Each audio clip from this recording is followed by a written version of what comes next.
안녕하세요. 김성진입니다. 정보보호 개론 8번째 노트입니다.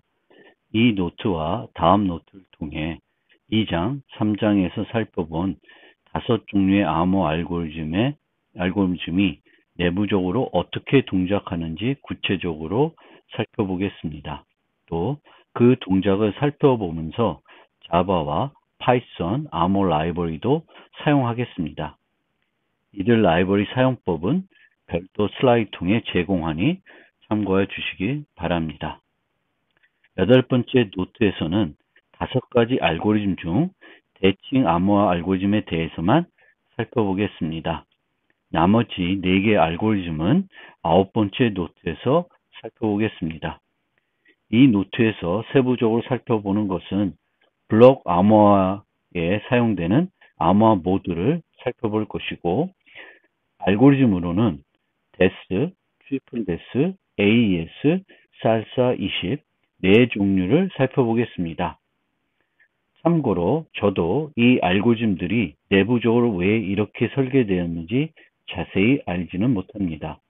우리는 이 노트를 통해 암호 알고리즘을 설계하는 방법을 학습하고자 하는 것은 아닙니다. 암호 알고리즘의 동작 원리에 대한 이해를 높이고자 하는 것이고, 그것을 올바르게 사용할 수 있는 방법을 학습하고자 하는 것입니다. 그러면 본격적으로 설명해 드리겠습니다. 먼저 암호화 모드에 대해서 살펴보겠습니다. 대칭 암호 알고리즘은 이미 설명드린 바와 같이 크게 블록 방식과 스트림 암호 방식으로 분류됩니다. 블록 암호 방식은 메시지를 일정한 크기로 나누어 각 블록을 암호하는 방식입니다. 반드시 정해진 크기의 입력을 암호화, 복호화 함수에 제공해야 됩니다.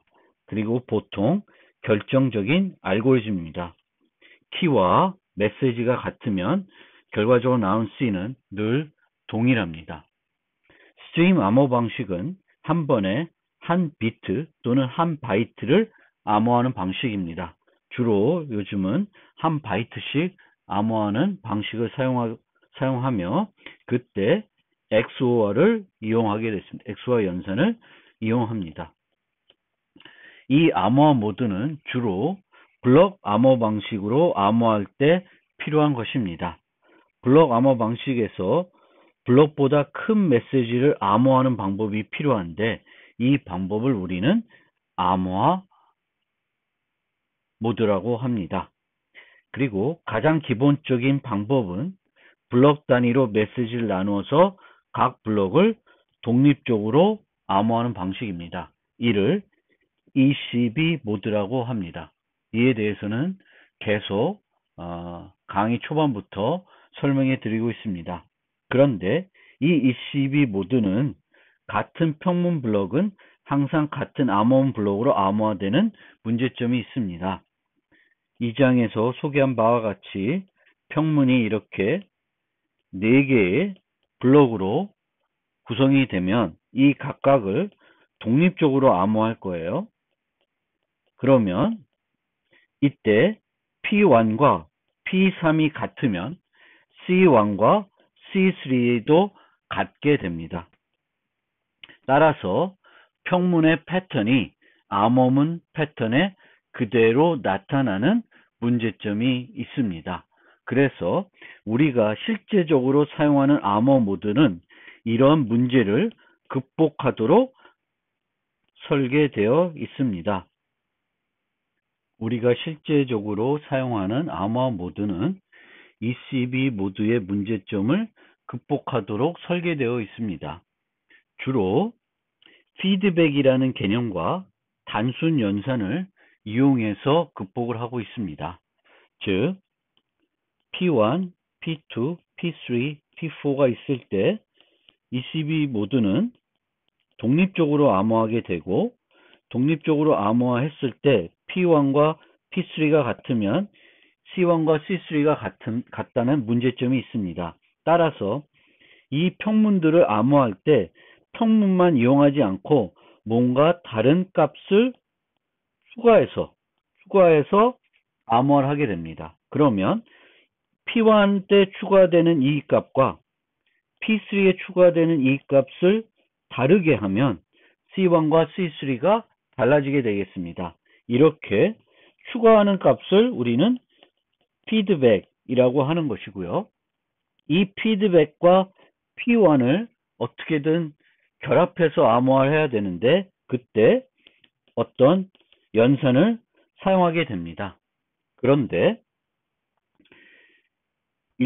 ECB 모드로 암호화했을 때 비해서 다른 모드로 암호화하게 되면 비용 증가는 불가피합니다.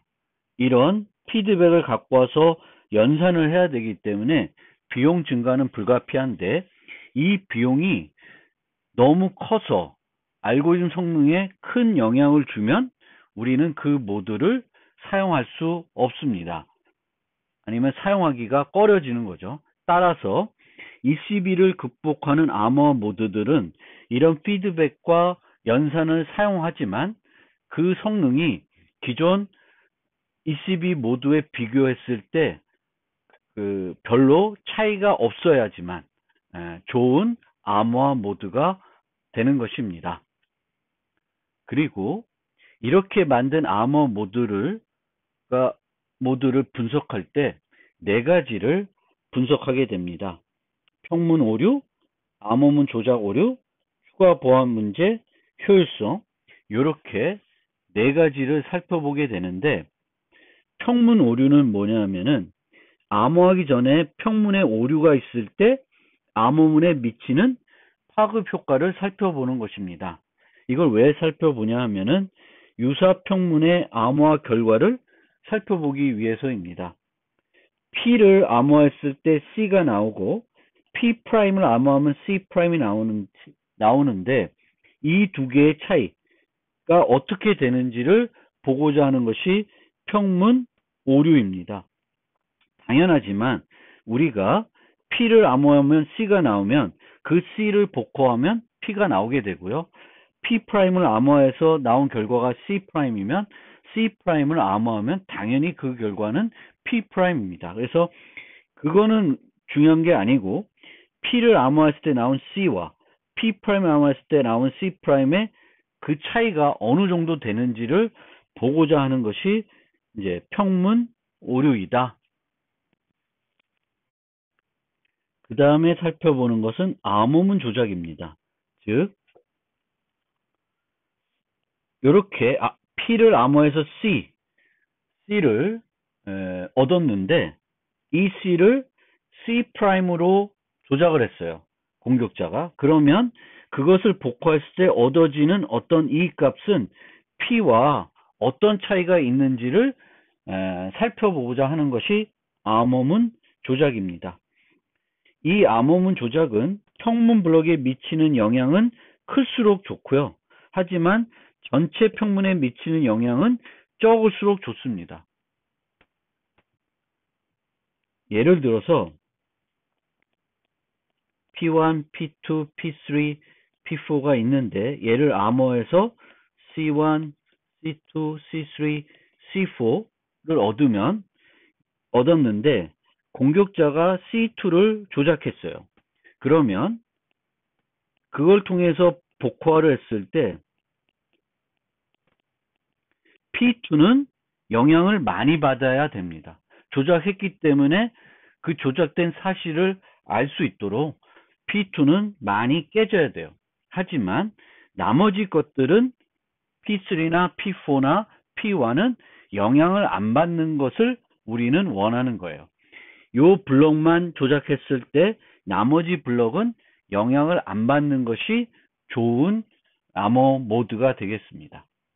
그 다음에 이런 암호 모드를 추가해서 생기는 추가적인 보안 문제는 없는지 살펴볼 필요가 있습니다.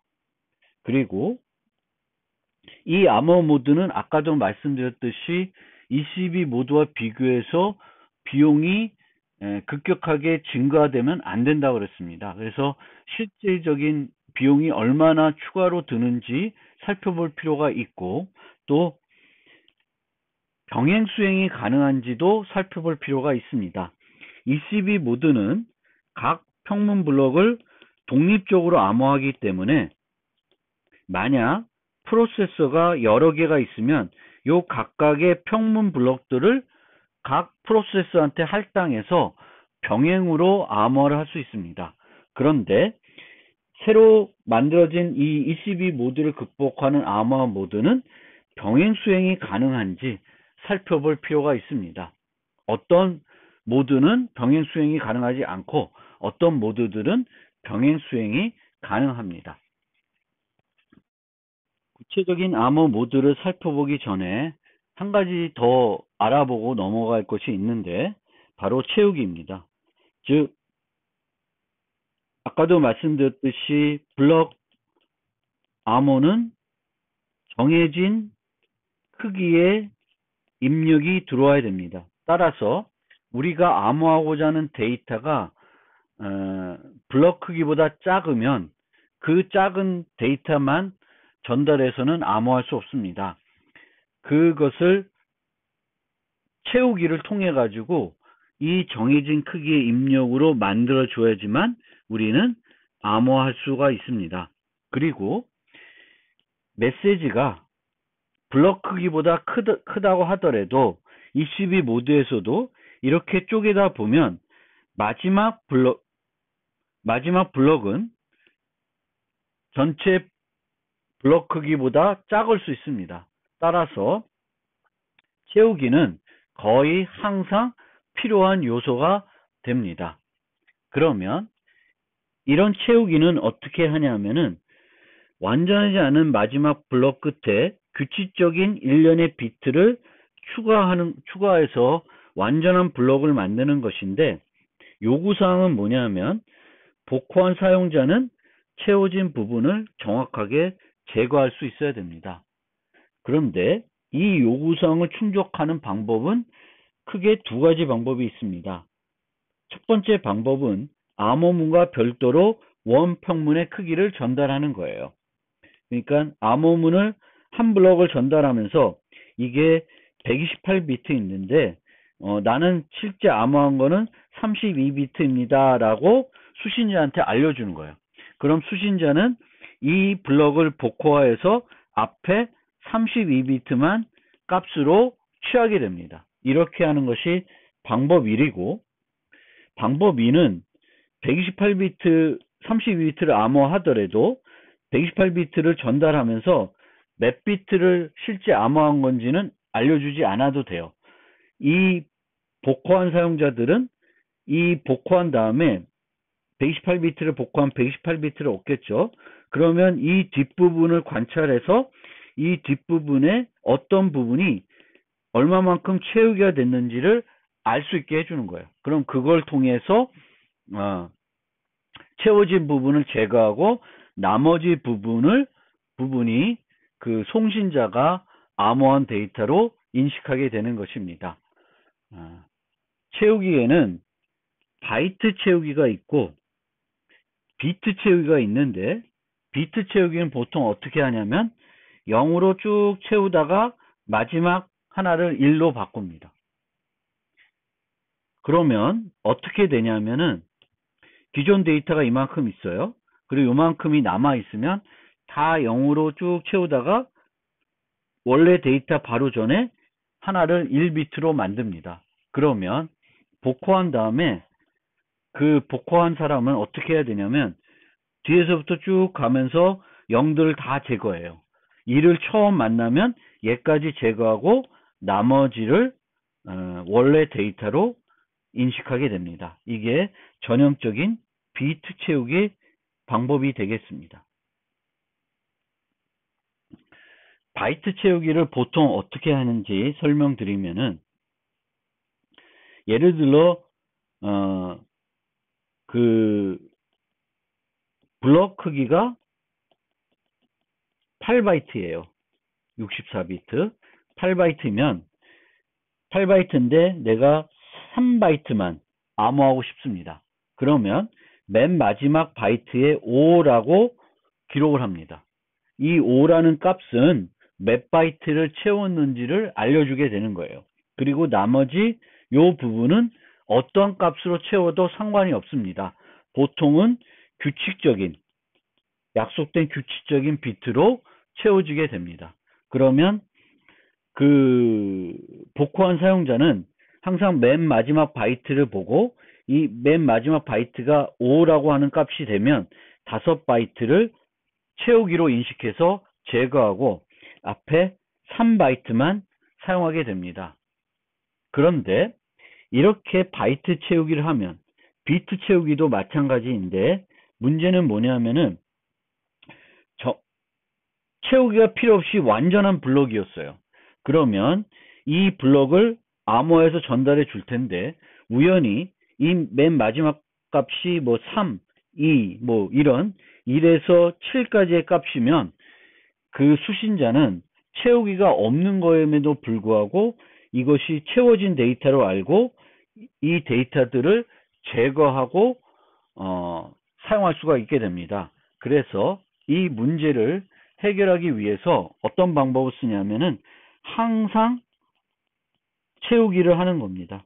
그래서 이 의미는 항상 채우기를 한다는 것은 정확하게 내가 암호하고자 하는 데이터가 정확하게 그 블럭 크기로 나누어지다 하더라도 한 블럭 전체를 채우기로 하는 거예요.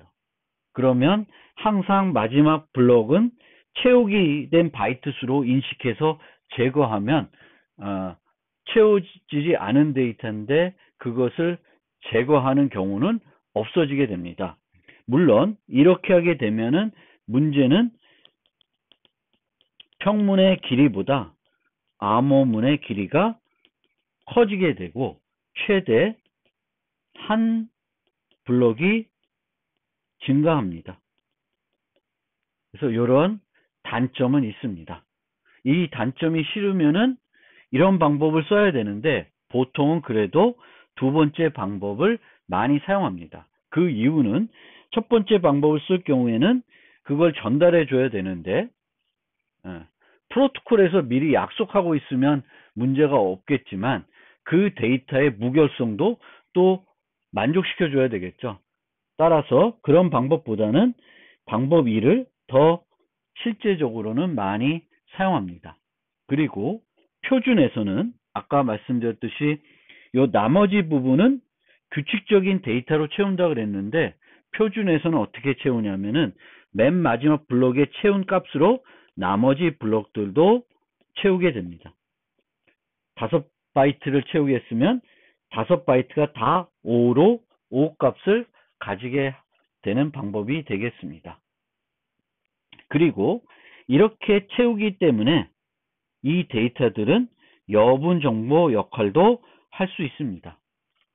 우리가 마지막 블럭을 복호했는데 여기는 5예요.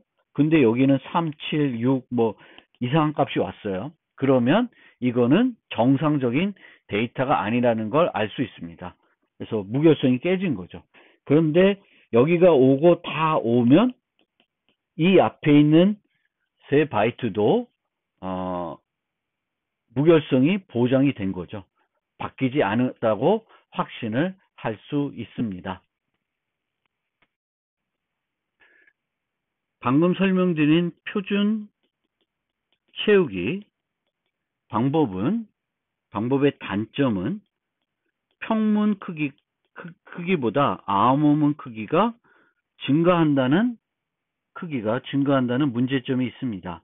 이 문제점은 암호문 훔친 기법이라는 기술을 사용하면 평문의 크기와 암호문의 크기를 일치시킬 수 있습니다.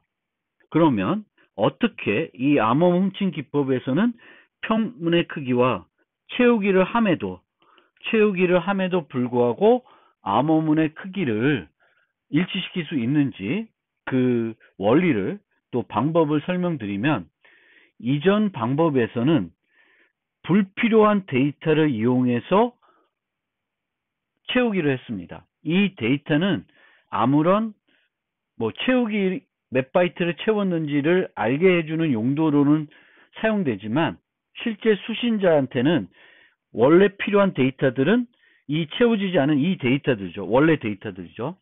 이 데이터는 이제 추가된 데이터예요. 이렇게 쓸모없는, 수신자 입장에서는 별로 의미가 없는 값들을 이용해서 채우기를 했기 때문에 크기가 증가하는 것은 불가피합니다.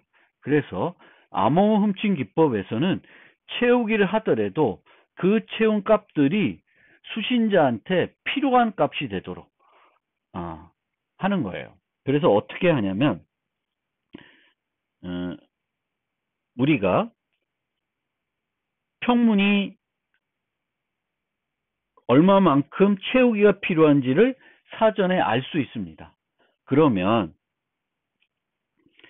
Pn-1까지는 완전 블럭일 거고 Pn은 이제 부족하겠죠. 완전한 블록이 아니라 채우기가 필요할 거예요. 그러면 원래는 표준 방법에서는 여기다가 뭐 05, 05, 05, 05, 05 이런 바이트 정보로 채우기를 할 텐데 암호 뭉침 기법에서는 이런 새 값으로 채우기를 하는 것이 아니라 바로 전 블럭에서 요 채우기만큼 필요한 데이터를 갖고 와서 채우기 값으로 활용하게 됩니다. 그러면 이 블럭을 암호한 값도 완전한 블럭이 되겠죠. 그런데 이 값은 원래는 Pn을 암호한 값인데 이 값을 Cn-1로 사용하고 Pn- 암호한 이 값은 원래는 이게 다 필요하지만 이 역으로 갈 수 있겠죠. 그렇지만 이걸 다 사용하는 것이 아니라 Cn만 사용하게 되는 거예요. 그래서 마지막 위치 두 개를 바꿔서 전달하게 되면 실제 평문의 크기와 암호문의 크기를 일치시킬 수가 있습니다. 즉, 이 기법은 채우기를 할 때 수신자가 필요한 데이터를 이용해서 채우기를 한 거예요. 물론 그렇게 채우다 보니까 이 암호문의 순서가 약간 바뀌었지만 크기는 일치시켰어요. 그러면 수신자는 어떻게 해야 되냐면 Cn-C를 풀어요. 그러면 완전한 블럭을 얻겠죠. 이때 Cn의 크기를 알고 있기 때문에 이 Cn-C에서 풀어서 얻은 평문 중에 요 Cn과 같은 크기는 Pn으로 사용하고 나머지는 Cn과 결합을 합니다. 그래서 복호화를 하게 되면 Pn-를 얻을 수 있고 요 두 개의 자리를 바꾸면 온전하게 평문을 얻어낼 수 있습니다. 지금부터 본격적으로 암호화 모드에 대해서 구체적으로 살펴보겠습니다. 먼저 ECB 모드에 대해서는 우리가 배웠지만 ECB 모드를 보다 더 구체적으로 분석해 보겠습니다. 우리가 앞서 말씀드렸듯이 요 네 가지를 이용해 가지고 각 모드를 분석할 것이고요.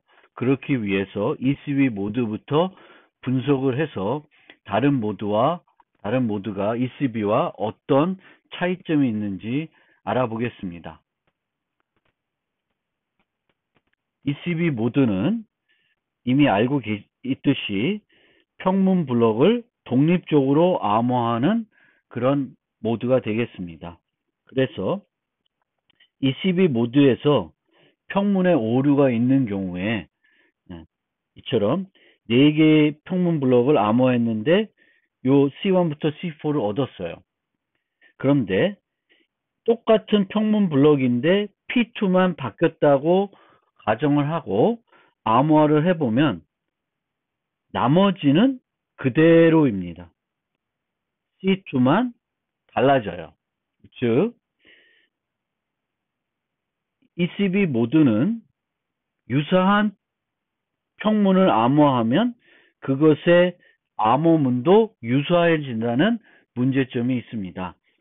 우리가 지금까지 말씀드린 문제점은 이렇게 암호화했을 때 P1과 P3가 같으면 C1과 C3가 같아진다는 문제점을 말씀드렸는데 같지 않다 하더라도 또 다른 평문을 암호화했는데 P3와 요 세 평문이 P3만 달라졌어요. 그러면 나머지 암호문들은 같게 되기 때문에 두 개의 평문이 유사한 데이터들을 암호화하면 암호문도 유사해지는 문제점을 갖고 있습니다. 그래서 ECB는 이 측면에서 많은 문제점을 가지고 있는 암호화 모드가 되겠습니다. 다음에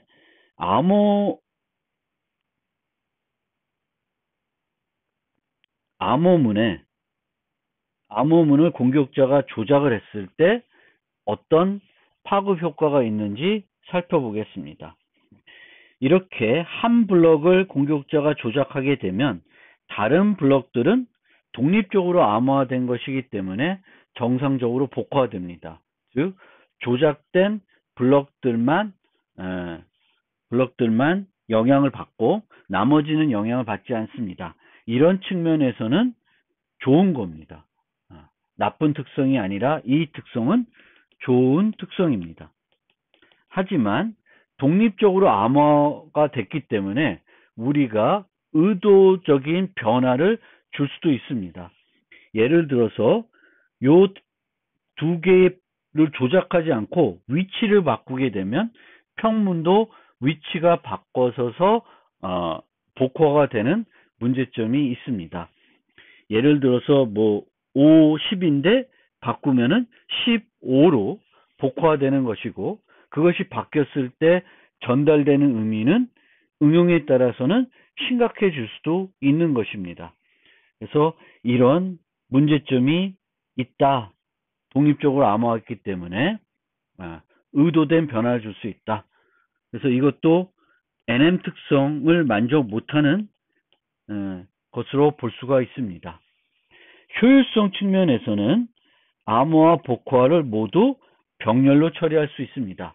이 점은 좋은 점이에요.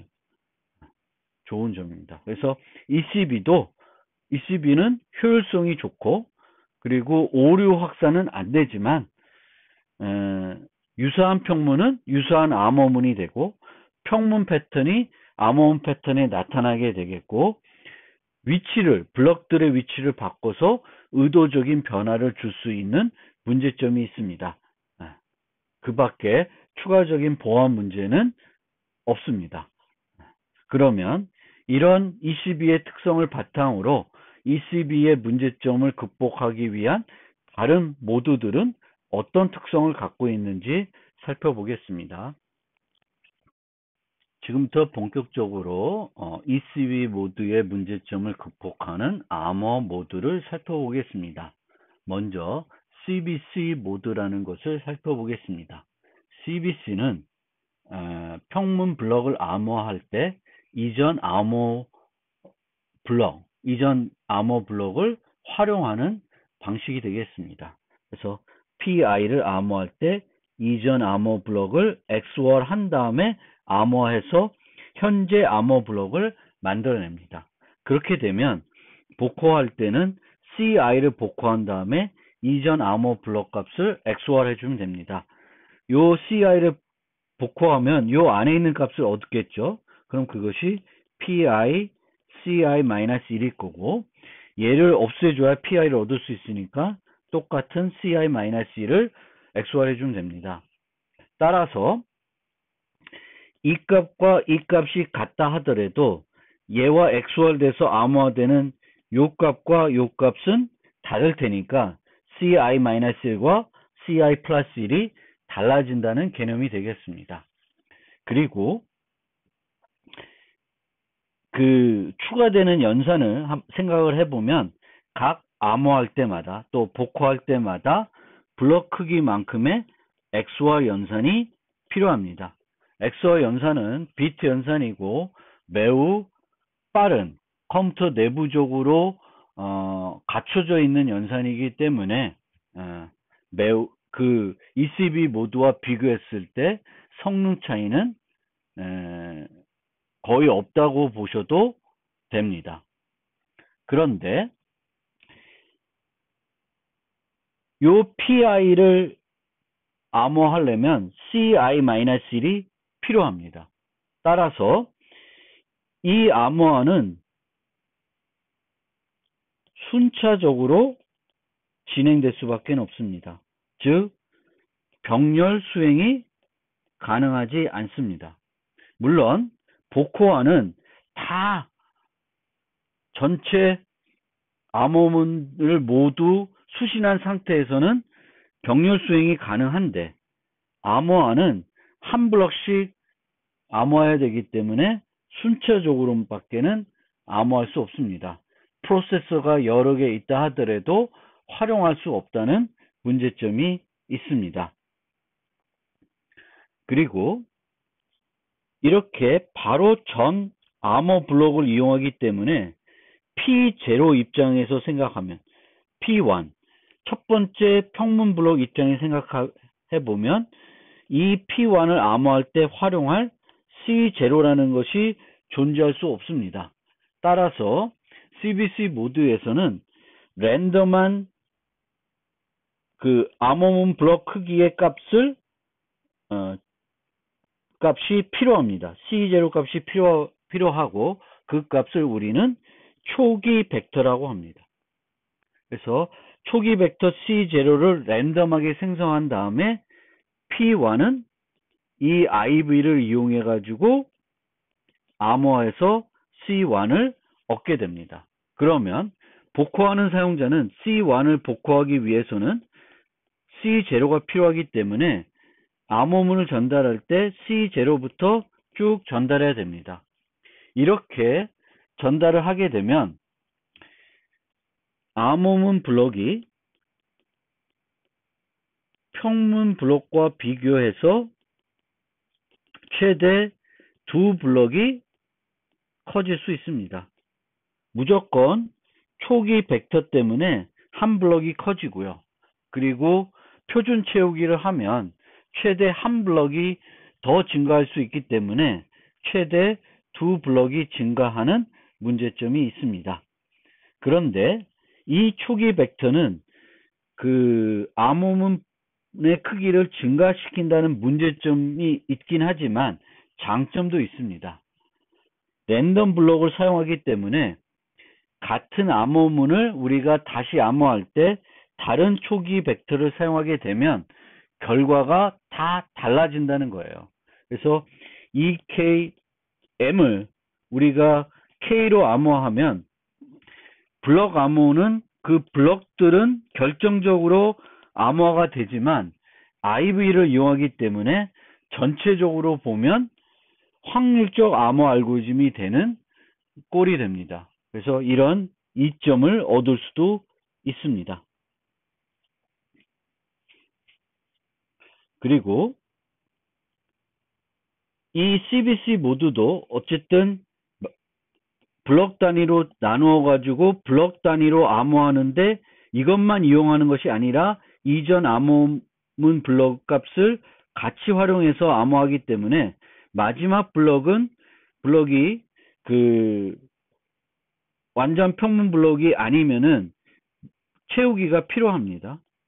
그리고 이때 아까 말씀드린 것처럼 표준 채우기를 하면 정확하게 나누어 떨어지더라도 한 블록을 전체를 채우게 해야 됩니다. 그런데 CBC 모두도 아까 설명드렸던 암호문 훔친 기법을 써서 평문의 크기와 암호문 크기를 일치시킬 수 있습니다. 근데 이걸 일치하더라도 이 CBC 모드에서는 한 블록은 무조건 커집니다. IB 때문에 정확하게 평문 크기와 암호문 크기를 CBC 모드에서는 일치시킬 수는 없습니다.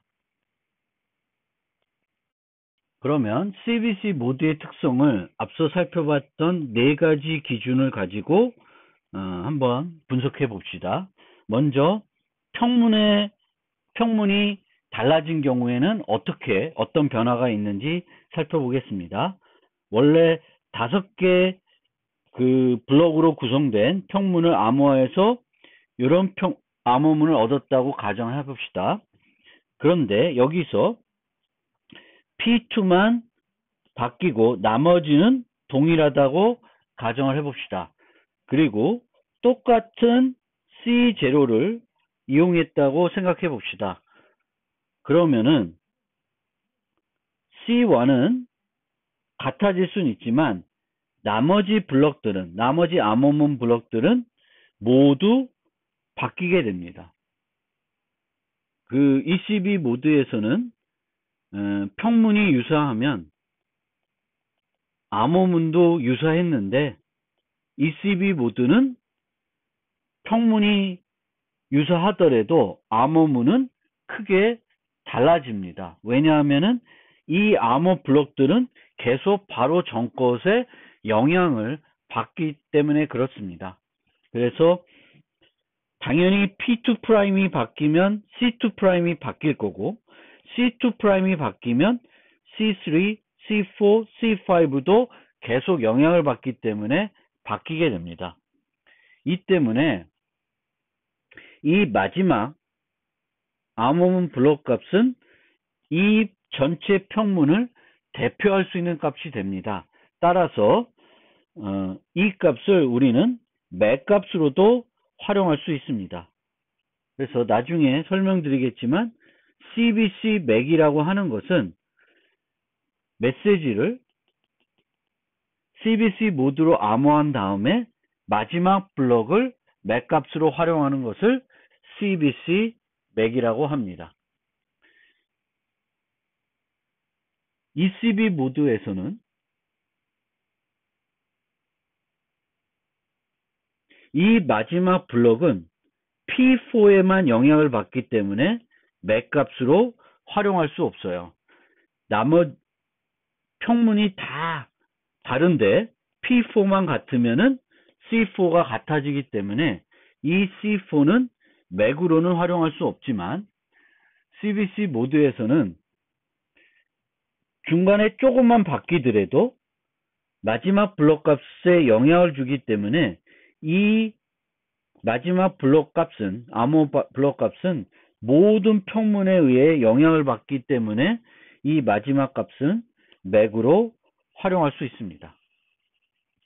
그리고 지금은 이 비교에서는 IV를 같은 걸 사용했다고 가정하고 있는데 실제로는 매번 암호할 때마다 다른 IV를 쓰기 때문에 IV만 바뀌더라도 다 바뀌게 됩니다. 즉 똑같은 P2, P3, P4, P5를 다시 암호하는데 IV를 다른 걸 쓰면 이 값들은 다 달라지게 됩니다. 그래서 유사 평문이더라도 IV 때문에 전혀 다른 암호문을 얻게 되는 장점이 있습니다. 그 다음에 암호문이 조작됐을 때 평문에 어떤 영향을 주는지 살펴보겠습니다. 4개의 그 IV를 제외한 4개의 그 암호문 블록 중에 두 번째 블럭을 조작했다고 가정하고 그것을 복화해 보겠습니다. 여기까지는 원래와 똑같으니까 정상적으로 복화될 것입니다. 그런데 P2'이 어떤 값을 갖는지 한번 수치적으로 알아보겠습니다. 자, 복화를 어떻게 하냐면 C2'을 K로 복화할 것입니다. 원래는 C2를 복화할 것이고 이 값은 P2, X와 C1이에요. 그런데 전혀 엉뚱한 값을 K로 복화했기 때문에 어떤 값이 나올지는 알 수 없습니다. 그것과 C1을 XOR해서 P2'을 계산하게 되는데 이 값이 어떤 값일지 전혀 예측이 되지 않기 때문에 P2'은 어떤 값을 얻을지 전혀 예측되지 않습니다.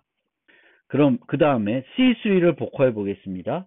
C3를 복화해 보면 C3는 원래와 조작된 것이 없으니까 P3X와 C2 값이 될 것입니다. 원래는 C2를 XOR해서 P3를 얻어야 되는데 C2를 XOR한 것이 아니라 조작된 C2'을 XOR하게 됩니다. 그러면 이 P3는 어떤 값이 될 수 있는지 모르는 것이 아니라 예측이 됩니다. 어떻게 예측이 되냐면 요 차이가 여기에 P3에 반영이 되게 되겠습니다. 즉 예를 들어서 CI에 한 비트만 오류를 냈다고 합시다. 그러니까 여기에서 원래 C2가 있는데 다른 비트들은 다 똑같고 제2번째 비트만 1을 0으로 또는 0을 1로 바꿨다 그러면 나머지 비트들은 똑같기 때문에 그대로 나올 것입니다. 뭐만 달라지냐면 제2번째 비트만 달라지게 됩니다. 따라서 우리가 요 C2를 공격하게 되면 C3에는 의미 있는 변화를 줄 수 있습니다. 내가 여기에 한 비트만 바꾸면 P3는 그 비트만 바뀌게 되는 문제점은 있습니다. 그렇기 때문에 CBC 모드는 NM 특성을 만족하지 못합니다. 그리고 그 다음 C4를 한번 복화해 봅시다. C4는 그대로 복화가 될 거고요. P3, C3로. 그리고 C3가 조작되지 않았기 때문에 그것과 XOR 하면은 원래 값을 얻게 됩니다. 즉, 한 블럭을 조작하게 되면 그 블럭과 그 다음 블럭에 영향을 주고 나머지 블럭에는 영향을 주지 않습니다. 그래서 CBC 모드는 self-recovering 기능을 갖고 있다고 말합니다. 어떤 암호문의 오류가 이 조작이라는 것이 공격자가 의도적으로 할 수도 있고 아니면 통신 과정에서 문제가 생겨서 오류가 발생할 수도 있는데 이렇게 오류가 발생이 되더라도 계속 영향을 주는 것이 아니라 두 블럭만 영향을 주고 나머지는 오류가 없었으면은 원래 복화해야 되는 값대로 복화가 잘 됩니다. CBC는. 그래서 그런 측면에서는 CBC도 ECB 모드와 마찬가지로 이 암호문의 오류가 있을 때 그 오류가 평문에 계속 영향을 미치지는 않습니다. 하지만 방금 설명드렸듯이 의도적인 변화를 줄 수 있습니다. 이 특성을 이용해서 한 블럭에는 의도적인 변화를 줄 수 있다. 물론 얘를 조작하게 되면 C2를 조작하게 되면 P2는 왕창 깨지지만 P3에게는 의도적인 변화를 줄 수가 있기 때문에 그런 측면에서는 NM 특성을 만족 못한다는 문제점을 CBC 모드는 가지고 있습니다. 아까 ECB 모드는 두 개의 평문 블럭을 바꿨을 때 그 바꾼 위치대로 복화되게끔 해서 NM 특성을 만족 못하게 공격을 할 수 있다고 했는데 CBC 모드에서 같은 공격을 한번 해봅시다.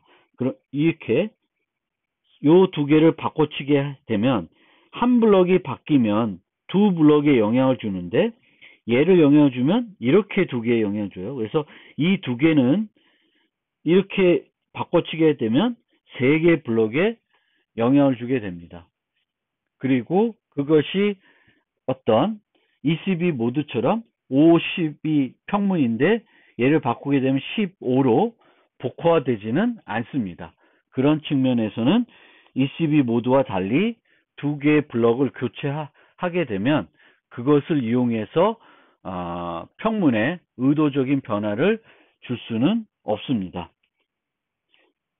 추가적인 보안 문제에 대해서 살펴보면 CBC 모드는 두 개의 CBC 같은 키로 암호화된 그 CBC 암호화된 암호문들을 이용해 가지고 새로운 암호문들을 만들어 가지고 복화하도록 유도할 수가 있습니다.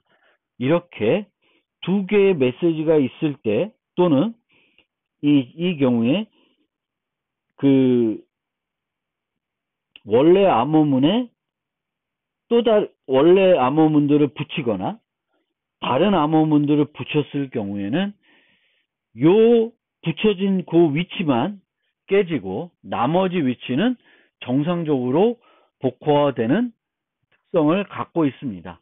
근데 이 특성은 ECB 모드에도 그대로 있어요.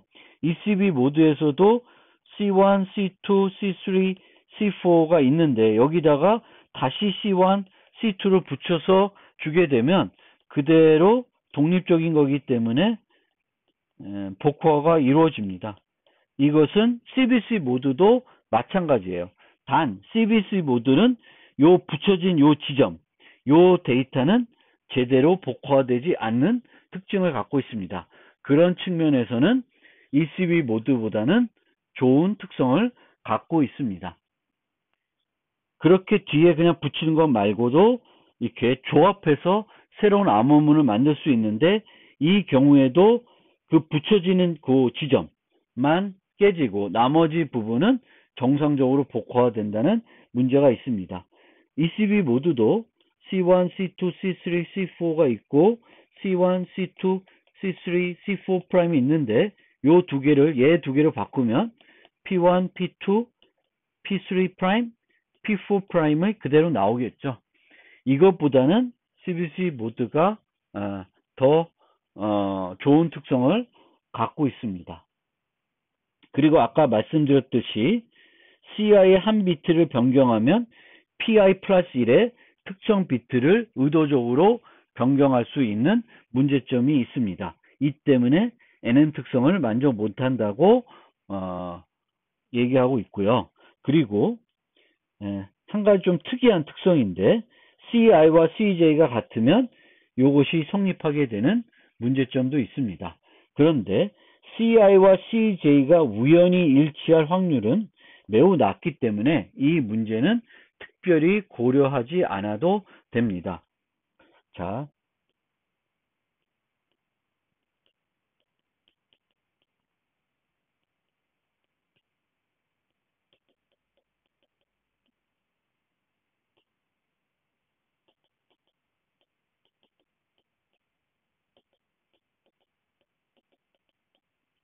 CI는 PI의 CI-XY에서 암호화된 값이고요. CJ는 PJ랑 CJ-1을 XOR에서 암호화된 값인데 이 두 개가 일치했다는 것은 요 두 개가 일치했다는 거예요. 그래서 PI CI-1과 PJ CJ-1이 일치했다는 것이기 때문에 결과론적으로 -1이 일치한 형태가 됩니다. 이렇게 되면 우리가 평문 두 개를 XOR한 값을 알게 되면 이 평문이 뭔지는 더 쉽게 알아차릴 수 있습니다. 그 문제점을 지적한 것인데 CI와 CJ가 이렇게 우연히 일치될 확률은 매우 적기 때문에 이 문제점은 크게 신경 쓰지 않아도 되는 문제점이 되겠습니다. CBC 모드와 관련하여 패딩 오라클이라는 공격이 있습니다. 초기 TLS 버전은 이 공격에 실제 취약하였습니다.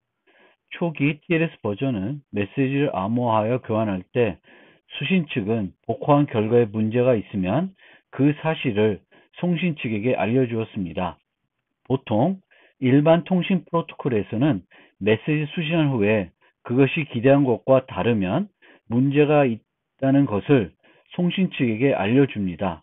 그런데 암호 프로토콜의 경우 문제의 원인이 무엇인지 알려주게 되면 공격자도 그 사실을 공격에 활용할 수 있게 됩니다. 특히 채우기가 잘못되었다는 사실을 알려주면 공격자는 평문 추측 공격을 할 수 있습니다. 공격자는 알고 싶은 평문의 마지막 바이트를 예측한 다음에 그 예측값이 맞는지 암호문을 조작하여 전달하면 수신자는 예측이 틀렸다는 것을 채우기에 문제가 있다는 것으로 알려주게 됩니다. 이 공격의 교훈은 암호 프로토콜은 오류 종류를 구분하여 상대방에게 알려주면 안 된다는 것입니다. 이 정보는 공격자에게도 매우 유용하게 사용될 수 있기 때문입니다. 암호 프로토콜에서는 만약 채우기에 문제가 있으면 진행을 중단해야지 어떤 문제가 발생하였는지 송신자한테 정확하게 알려주면 안 됩니다. 패딩 오라클을 공격을 간단하게 자세히 간단하게 설명드리면은, 이런 암호문이 있는데, 요 암호문의 두 번째, P2, 여기서 M2라고 했는데, 이 P2의 마지막 바이트를 추측하는 거예요. 그걸 추측하기 위해서 이 마지막 바이트가 0x 어떤 값이라고 예측을 합니다. 그러면 우리가 0x00, 0x01부터 0xFF까지 256번을 해보면 이 중에 맞는 게 있겠죠. 그래서 최대 256번을 해보면 무조건 정확하게 이 바이트가 어떤 값인지 알 수 있습니다. 그래서 어떻게 하냐면은 C1에 C2를 P2를 이제 알고 싶은 건데, C1에 그 예측된 값과 그 0x01이라는 값을 XOR 합니다. 그러니까 이게 뭐냐면은 마지막 채우기가 0x01이라는 것을 맞게끔 하려는 거예요. 그래서 이렇게 전달을 하면 이 수신자는 이걸 정상적으로 복호화를 할 건데, 마지막 값을 복호하는 걸 생각해 봅시다. 그럼 DK C2를 복호하고 거기에다가 요거를 XOR 해가지고 M2를 계산하겠죠. 그런데 DK-C2는 M2-C1입니다. 거기에다가 C1을 XOR하고 마지막 블럭은 요 값들로 XOR이 될 겁니다. 만약에 M2의 요 두 개는 상쇄가 될 거죠. M2의 마지막 블럭이 XY였으면 남는 거는 0x01이 됩니다. 그러면 한 바이트가 채우기가 됐다고 수신자는 인식할 거고, 복 패딩에는 문제가 없다고 생각을 할 거예요. 그런데 만약에 이 XY 값이 예측이 잘못됐으면 맨 마지막 바이트 값이 1이 아니라 엉뚱한 값이 될 거예요. 그러면 이 값을 그 수신자 측에서 생각했을 때는 채우기 값이 원래는 1부터 8까지 값이 나와야 되는데, 이 값이 안 나오게 되면 그 채우기가 잘못됐다고 공격자한테 알려주게 됩니다. 그럼 공격자는 0x01을 다음 걸로 바꿔가지고 다시 시도하는 거예요. 그러면 또 제대로 예측이 안 됐으면 틀렸다고 할 거고요. 이것을 반복적으로 해보면 결국에는 마지막 바이트가 어떤 값인지 알 수가 있고, 마지막 바이트가 어떤 값인지 알 수 있으면은 그 다음 블럭을 또다시 추측 공격해서 알 수 있습니다. 그걸 통해서 전체 그 P2를 알아낼 수도 있습니다. 이것이 그 패딩 오라클 공격입니다.